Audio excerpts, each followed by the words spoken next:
नमस्कार मित्रांनो, मी शेळके वकील. माझा फोन नंबर आहे 940-323-1100. आजच्या व्हिडिओमध्ये आपण शेतीविषयी थोडक्यात बघत आहोत. एकत्र कुटुंबाच्या मिळकती, त्याचा उपभोग आणि त्याचा मालकी हक्क ह्या संदर्भात थोडंसं पाहत आहोत. मित्रांनो, ज्यावेळी एकत्र कुटुंब पद्धती असते त्यामध्ये अनेक सदस्य किंवा अनेक सहहिस्सेदार असतात.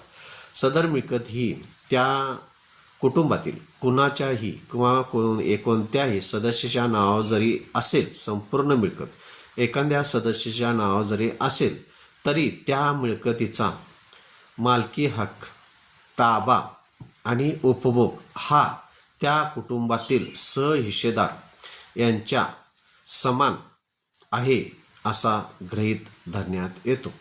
म्हणजेच समजा 4 भाऊ असतील आणि सदरची मिळकत ही एकत्र कुटुंबातील 1 नंबरच्या भावाच्या नावावर असेल तरीसुद्धा सदरचं उपभोग आणि मालकीयत हे 4 भावामध्ये समान हक्क आणि ताबा हे समजण्यात येते. हे कायद्याच्या दृष्टिकोनातून तरतूद आहे. माझ्या चॅनलला सबस्क्राईब करा, लाईक करा, शेअर करा. धन्यवाद मित्र.